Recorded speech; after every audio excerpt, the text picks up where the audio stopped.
B ख़बर नाज़रीन वाक़े सुल्तान कोट मां ॾींदासीं जिते ज़मीन जी मालिकियत ॿिनि धुरनि में छिकताण थी रही आहे। अव्हांखे ॿुधायूं पिया छजरेब ज़मीन जी मालिकियत ॿिनि ज़मींदारनि में गुज़िरियल राति खां छिकताण जारी आहे। छजरेब ज़मीन ते पीपल्स पार्टी अॻवान लाल बख्श पठाण कब्ज़ो करण जी कोशिश कई, मज़ामत ते ज़ख़्मी कयो वियो।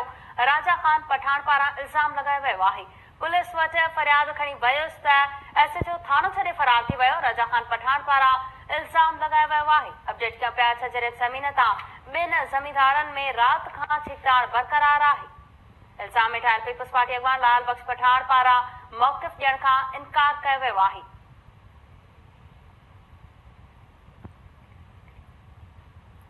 छजरेब ज़मीन जी मालिकियत ॿिनि ज़मींदारनि विच में छिकताण बरक़रार आहे।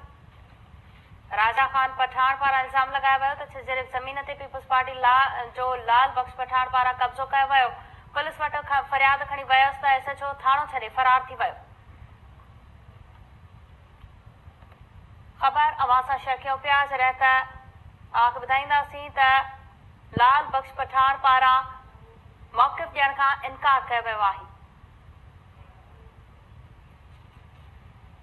तफ़सील मालूम कंदासीं। टेलीफोन लाइन ते मौजूद आहे KTN news reporter Star Chandio. जी स्टार, अपडेट कजो।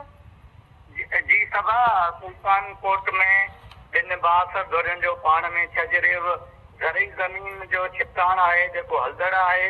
उनमें जेको आहे पीपी अॻवान आहे, लाल बख्श पठाण उन जा भाइर आहिनि ज़रार खान ऐं गुलाम मुस्तफ़ा खान पठाण ऐं मेंबर आहे इले काउंसिल जो ऐं मशहूर ज़मींदार राजा खान पठाण।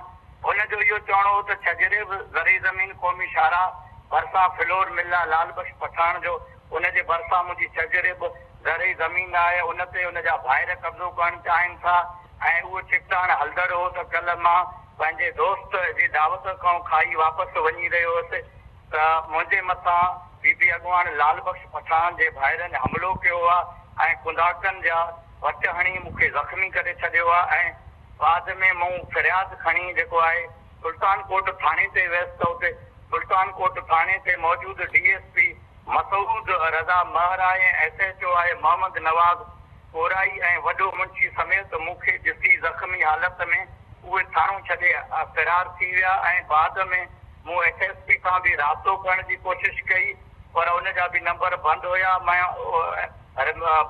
पीपी अॻवान आगा लाल बख्श पठाण जे भाइरनि ख़िलाफ़ थाणे ते एहतिजाज कयो आहे राजा खान पठाण ऐं उते एहतिजाज में उहो मुतालबो कयो आहे त मूंखे जेको ज़ख़्मी कयो वियो मुंहिंजे ज़मीन ते जेको मबीना कब्ज़ो कयो वियो आहे ऐं उहो कब्ज़ो छॾाए ॾिनो वञे ऐं मुंहिंजो केस दाख़िल कयो वञे ऐं राजा खान पठाण जेको आहे उहो थाणे जे आॾो एहतिजाज कयो आहे। ॿिए तरफ़ असां पीपी अॻवान लाल बख्श पठाण खां ऐं उनजे भाइरनि खां मौक़िफ़ वठण जी कोशिश कई त उन्हनि मौक़िफ़ ॾियण खां इनकार कयो आहे ऐं गुज़िरियल राति खां वठी जेको छिकताण आहे उहो हलदड़ आहे। सुल्तान कोट जे इलाइक़े में ख़ौफ़ वारो माहौल छाइल आहे ऐं ॿिन्ही धुरनि जे छिकताण में हिन महिल ताईं कोई इलाइक़े जो चङो मुड़ुसु को बासर कोई बि न आयो आहे। पुलिस बि मुकमल उन में तमाशाई नज़र अची रही आहे ऐं उन में को बि पुलिस जोगा उपाउ न वरिता आहिनि ऐं थोरियूं बसूं जेके बि आहिनि छिकताण जी तरफ़ हली रहियूं आहिनि। किथे बि को वॾो वाक़ियो पेश अची